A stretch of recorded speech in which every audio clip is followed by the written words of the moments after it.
Middleton. Giannis trailing the lob. Oh! Run, 2-on-1. Green the finish. Wow, the alley-oop. LeBron turned the corner. Inside! He made Yusuf Nurkic's screensaver. Here comes Murray. Alley-oop to Gordon. Oh, what a play!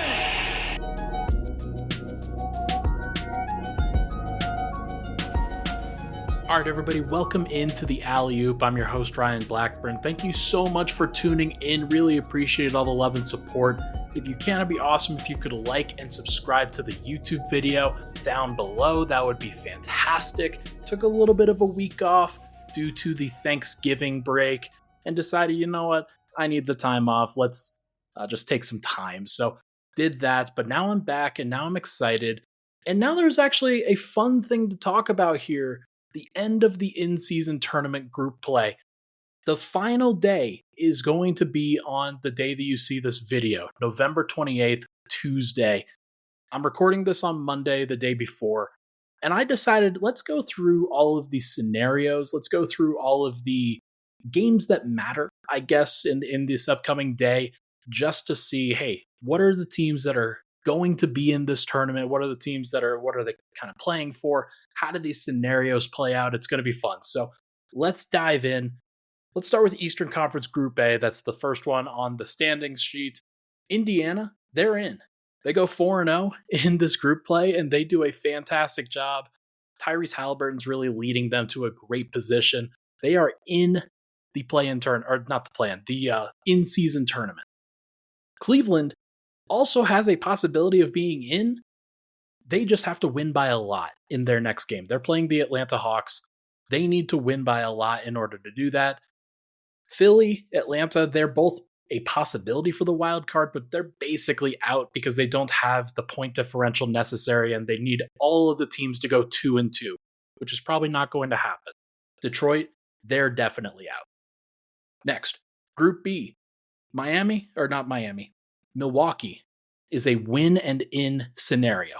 They are 3-0 and they have a plus 39 point differential on the season. They play at Miami though, and that could be a tough one. That's an interesting one. There's a lot of layers to that because of the Damian Lillard dynamic. Obviously, Miami's playing pretty good basketball right now, and they have, I think, a reason to really get hyped for this game. Jimmy Butler, very competitive player. And I think their entire group is very much built for a one-game wins-all kind of tournament play here with this particular matchup. Should be an interesting one between Milwaukee and Miami on Tuesday night. If Miami wins that one and New York loses, then Miami will win this group. That is an interesting dynamic. And then if New York wins, then there would be a three-way tie in that group, and point differential will be what differentiates who wins Group B. Group C, that's another interesting one that could be determined by point differential. Orlando right now, 3-1. They're currently sitting in pole position in that group. The problem is that Brooklyn already beat them. Brooklyn already won in that particular situation, and so if Brooklyn wins, then they would tie with Orlando and technically have the head-to-head tiebreaker. Brooklyn has to beat Toronto in order to do that. The problem is that if Brooklyn wins against Toronto, and then Boston, who's also 2-1, if they beat Chicago, then there's another group that has a whole bunch of 3-1 teams within their groups. And so that would come down to point differential as well. Orlando currently has a plus 22 point differential. But if Boston wins their game by 23 points against the Chicago Bulls, they could potentially win this group too. So it's very interesting and will probably come down to point differentials in which teams are going to win their particular groups. And then the wild card is just a nightmare for sure. That is something that is really going to have to be borne out based off of who goes 3-1, which teams can go 3-1. But you can get Cleveland, New York, Miami, Orlando's already there, Boston, Brooklyn. There's just a lot of different options. And if any of those teams go 3-1, then they have a chance, but it will be the ultimate point differential that differentiates which team is actually going to advance. So that's the Eastern Conference. Western Conference is a little bit simpler. West Group A is basically on lock. You've got the LA Lakers at 4-0. They have the top point differential and they're already 4-0, so they have won their group. Phoenix is 3-1 and they are plus 34 in their point differential. So they are a team that I think could potentially claim that wild card spot depending on who else gets up to 3-1 within the Western Conference. And there are only a couple of teams that can really do that because a lot of these teams are 2-2 and have cannibalized each other, especially in Western Conference Group B. The rest of Western Conference Group A, by the way, Utah, Portland, Memphis, they're all eliminated. They're all out. West Group B, though, that one is a nightmare. New Orleans and Houston are the only two teams that can come out of that group. And it all comes down to whether Houston can beat Dallas. If Houston beats Dallas, they already have the head-to-head tiebreaker against New Orleans. So if Houston wins, they're in. If Houston loses, then New Orleans is the team that advances, which kind of funny, kind of interesting to see how both of those teams probably not predicted to be the chosen winners at the beginning of the group play stage. They could both advance and they could both represent Group B, a team or a division that has the NBA champion Denver Nuggets and Luka Doncic and Kawhi Leonard and now James Harden in this group. So very interesting to see how this thing evolves, but it will be New Orleans or Houston in West Group B. And then West Group C, that is the one that's the most convoluted for sure. Sacramento's currently 3-0, but if they lose to Golden State, then they're at risk of being eliminated for sure. They've done a pretty good job with their point differential. Minnesota has not. They are 2-1, but they have a negative point differential right now, so they are basically beholden to how the other game goes between Sacramento and Golden State. That is a tough one. So all three of Sacramento, Minnesota, or Golden State could potentially advance. Golden State has to win against Sacramento, and then they have to maintain that point differential edge against Minnesota in order to actually get that done. That's going to be a tall task, but Sacramento, they still have plenty of ways to get in, even if they do lose, but they make things easy on themselves if they just win. If they win, they're in. If Minnesota, if Sacramento wins and Minnesota wins, Minnesota has to beat OKC by 38 points in order to improve upon Phoenix's point differential at plus 34. Because Minnesota's at -3 right now, and that is a tall task, to say the least, against a Shai Gilgeous-Alexander-led OKC Thunder. So, going to be tough, going to be interesting to see how that bears out. If I had to predict who comes out of these groups, Indiana has already clinched. I think Milwaukee gets it done against Miami. I think they clinch. Orlando, Boston, Brooklyn, that is a toss-up right there. I think Brooklyn, because their choice is basically tied up in whether they can win, I think they're going to win, and then I think Boston's going to win too. So if I had to predict this, I think that comes down to a tiebreaker. If Boston wins, then all they have to do is win by 23 points against the Chicago Bulls, which they could certainly do. So it is a tall order for them to get it done, but it wouldn't surprise me if they start trying to run up the score. So I'm going to find it very fascinating to see which of those teams comes out of there. Orlando is still in pole position, though. I'm going to predict they come out.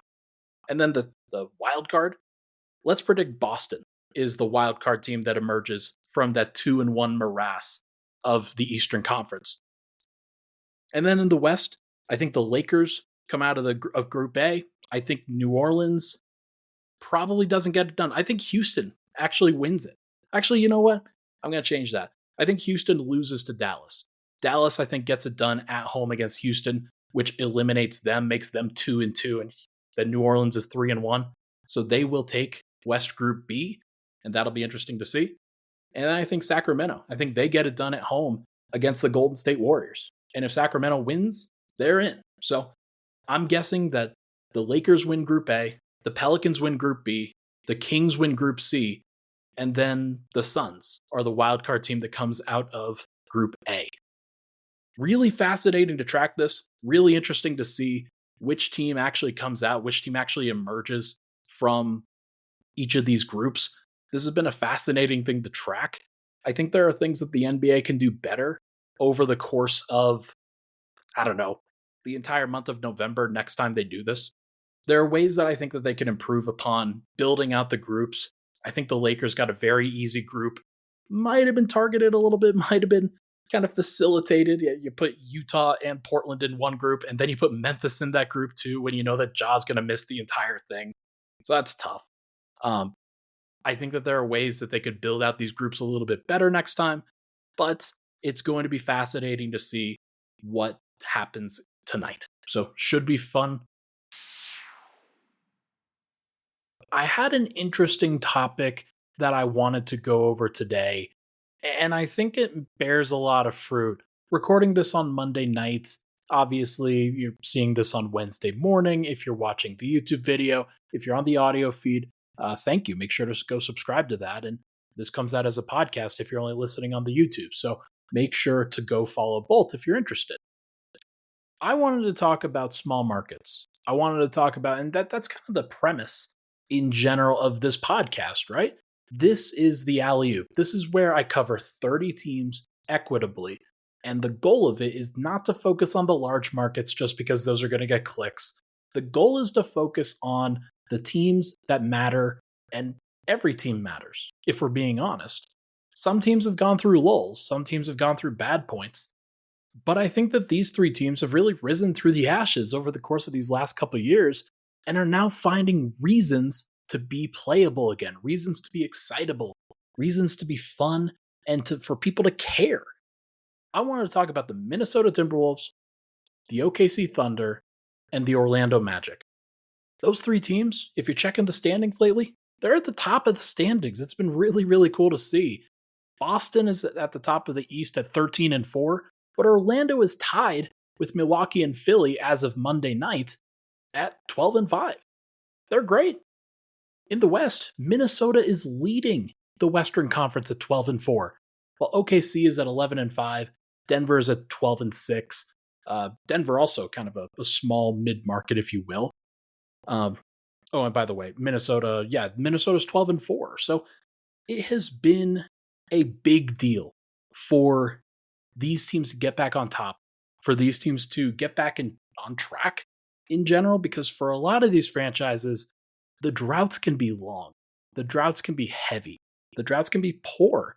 And these fans, they stick with their teams through thick and thin, and you know that they've been through some really tough times.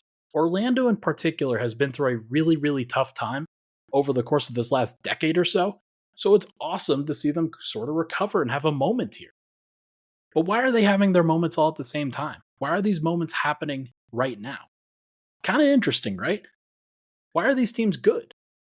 What happened to Denver? What happened to Milwaukee? What happened to Boston? What happened to all these other teams? The Lakers, the Warriors, the Clippers, the Nets, like the Knicks, all these teams where the NBA tells you and media will tell you which teams matter.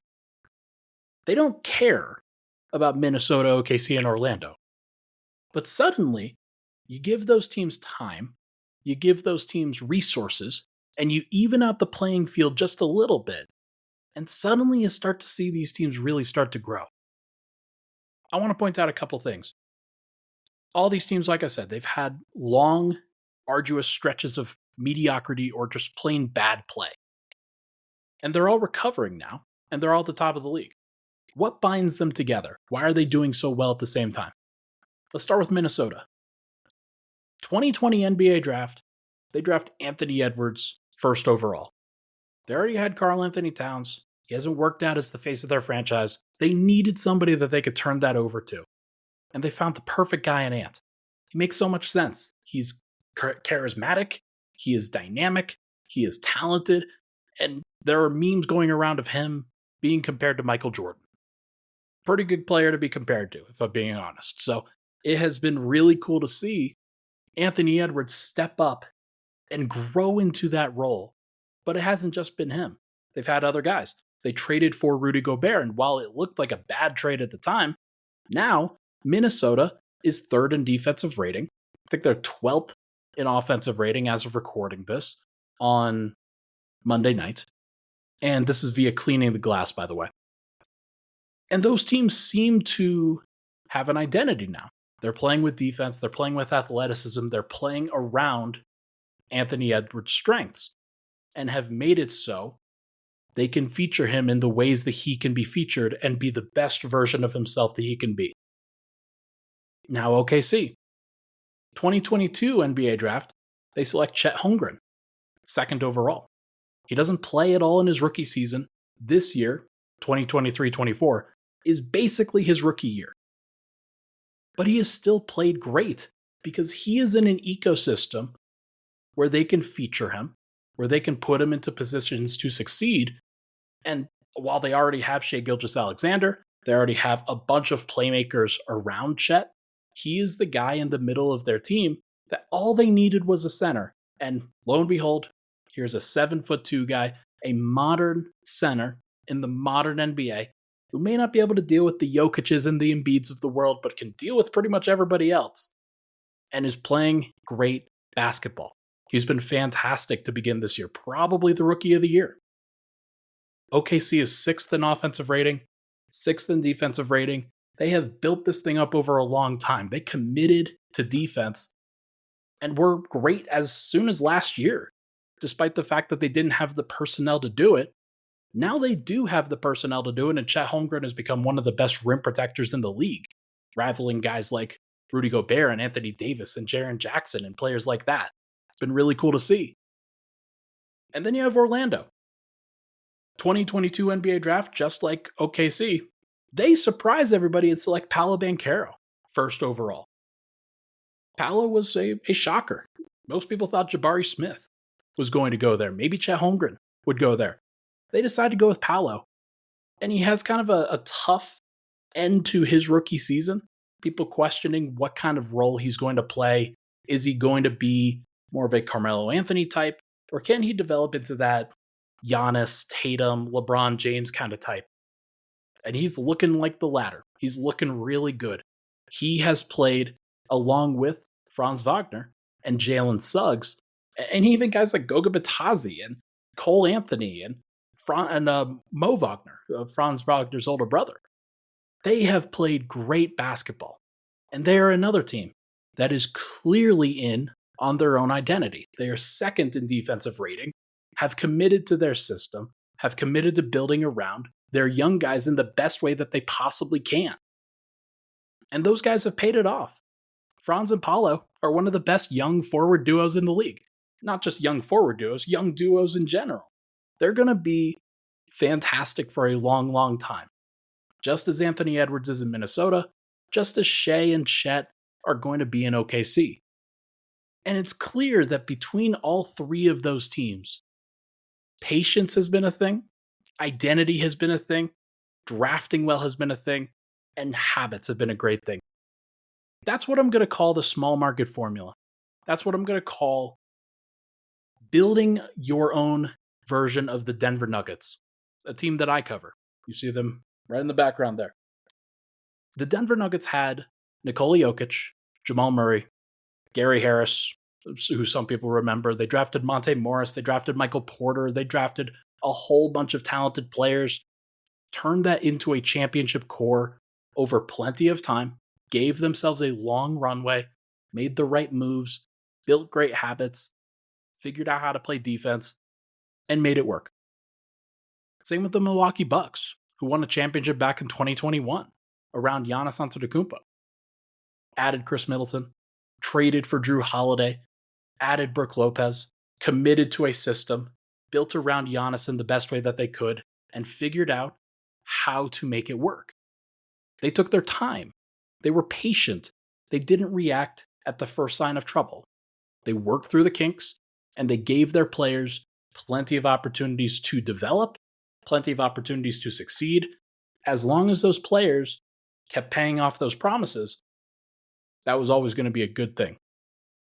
That was always going to be something that these small market teams could abide by. If they went about the process correctly in Milwaukee and Denver, they were always going to be okay. And to me, that is what a small market formula looks like. You have to come up with your identity. What do you want to be? Who do you want to be? Do you want to be a great defensive team? Do you want to be a great offensive team? Do you want to be a team that runs? Do you want to be a team that plays slow? It doesn't really matter what you choose ultimately. Building a great defense is a great place to start, and then trusting your stars to make star shots, that's a good idea. That's a great place to start, and that's actually where these three teams I'm talking about, Minnesota, OKC, Orlando, that's where they've buttered their own bread. Minnesota this year, 3rd in defensive rating. OKC, 6th in defensive rating. Orlando, 2nd in defensive rating. Another team I haven't talked about, Houston, 1st in defensive rating this year. A young team that added some veterans, but is still built around a lot of young guys. They're playing great too. Now, they're not a small market. They have different circumstances, in my opinion, but they're still doing the same stuff. So it's been really cool to see from a lot of these teams that have been bad for a while. These teams figured some stuff out. They've been patient. They've been willing to go through the process. They have gone about things the right way. And it's been cool to see. This is the new era of the NBA in a bunch of different ways, in my opinion. Identity, draft well. You have to hit on your picks. And in order to hit on your picks, you have to have patience. You can't just expect those guys to be great up front. You have to be willing to wait. You have to be willing to give them time. And if you don't give them time, then they're going to fail. They're going to bust, or they're going to have too much pressure and leave, which is what a lot of guys do. And then the fourth one, build great habits. Because if you don't, then you get into certain situations where a rebuild might take a little bit longer than you hope, might take a little bit longer than expected. And maybe guys don't learn the lessons that they need to learn early in their careers in order to be the best possible players to help win basketball games. You got to win, but you got to do it the right way. You can't sell your soul. You have to play hard and you have to win the right way. I think the Nuggets and the Bucks are a great example of how that works. And I do think that the modern CBA now, with this second apron, this luxury tax, this super tax that is coming through that's really penalizing the teams that are going to spend a bunch of money, this is leveling the playing field in ways that we've never seen before. There are going to be teams that are still willing to pay that super tax. There's still going to be teams that are willing to kind of sell out. They'll trade out all their assets in order to make sure that they max their current window. But I think the teams that are still building along with the process are going to be rewarded here. They're going to be rewarded with at least 3 to 4 year runways where they have time before their teams get too expensive to make life great for themselves. But you have to hit the right moment. You have to wait. You have to be patient. OKC has been patient, but they are one of those teams, in my opinion. Them, Minnesota now getting expensive with Jaden McDaniels, his contract extension. And then Orlando, they're going to have to build the right team around Paolo and Franz. They've got the longest runway of the three, but I do think that their time is going to be interesting to see. Who else do they commit to? Is it Jalen Suggs? Is it Cole Anthony? Is it one of these other guards? Markelle Fultz, maybe. Who knows? Who knows what they're ultimately going to do? I'm very curious to see how it breaks down.